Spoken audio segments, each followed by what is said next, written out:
ತಾಯಿ ಭುವನೇಶ್ವರಿಯ ಪಾದಾರವಿಂದಕ್ಕೆ ನಮಸ್ಕರಿಸುತ್ತಾ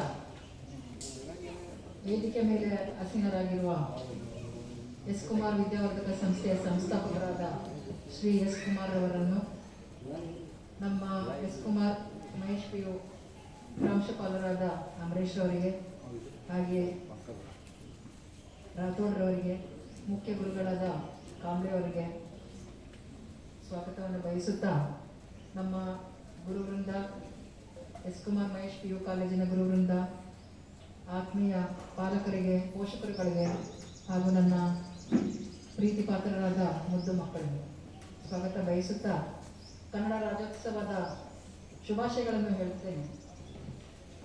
ಎಲ್ಲರೂ ಅದ್ಭುತವಾಗಿ ಮಾತಾಡಿದ್ರು. ಹಾಗೆಯೇ ಅನೇಕ ವಿಷಯಗಳನ್ನ ನಮ್ಮ ಶ್ರೀಧರ್ ಗುರುಗಳು ಹೇಳಿದರು. ಅತ್ಯಂತ ಚೊಕ್ಕವಾಗಿ ನಮ್ಮ ಪ್ರಾಂಶುಪಾಲರು ಸಹಿತ ಕನ್ನಡದ ಬಗ್ಗೆ ಸರಳವಾಗಿ ಮಾತಾಡಿದರು. ನಮ್ಮ ಗುರುವೃಂದ ಹಾಗೂ ನಮ್ಮ ವಿದ್ಯಾರ್ಥಿ ವೃಂದ ಈಗಾಗಲೇ ಕನ್ನಡದ ಬಗ್ಗೆ ಸಾಕಷ್ಟು ವಿಷಯ, ಕರ್ನಾಟಕ ರಾಜ್ಯ ಹೇಗೆ ಆಯಿತು, ಕರ್ನಾಟಕದ ರಾಜ್ಯದಲ್ಲಿ ಎಷ್ಟು ಜನ ಒಳ್ಳೊಳ್ಳೆ ಪ್ರಕಾಂಡ ಪಂಡಿತರಿದ್ದಾರೆ, ಮತ್ತು ಕನ್ನಡ ಸಾಹಿತ್ಯವನ್ನು ಹೇಗೆ ಮುಂದುವರಿಸ್ಕೊಂಡು ಹೋಗ್ತಾ ಇದ್ದಾರೆ, ಜ್ಞಾನಪೀಠ ಪ್ರಶಸ್ತಿ ಬಗ್ಗೆ ಹೇಳಿದ್ರು. ಇದೆಲ್ಲ ನಮ್ಮ ಕರ್ನಾಟಕದ ಹೆಮ್ಮೆ. ಆದರೆ ಇಷ್ಟು ನಮ್ಮ ಕರ್ನಾಟಕ ಒಂದು ಹೆಮ್ಮೆ ಆಗಲಿಕ್ಕೆ ಈಗಾಗಲೇ ಎಷ್ಟೊಂದು ಜನ ಪ್ರಕಾಂಡ ಪಂಡಿತರು ನಮ್ಮ ಇತಿಹಾಸದಲ್ಲಿ ಆಗ್ಬೋದ್ರು ಅನ್ನೋ ವಿಷಯನ ನಾವು ಅತಿ ವಿರಳವಾಗಿ ಚರ್ಚಿಸ್ತೀವಿ.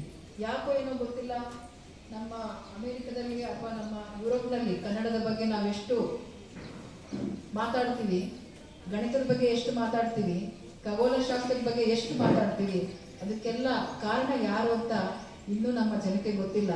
ಹಾಗೂ ನಾವು ಉತ್ತರ ಕರ್ನಾಟಕದವರಾಗಿ ನಮ್ಮ ಕಲಬುರಗಿಯಲ್ಲಿ, ಬಿಜಾಪುರದಲ್ಲಿ, ಬೀದರಲ್ಲಿ ಆಗಿ ಹೋದ ವಿಜ್ಞಾನಿಗಳು, ಅವ್ರ ಬಗ್ಗೆನೇ ನಮಗೆ ಗೊತ್ತಿಲ್ಲ.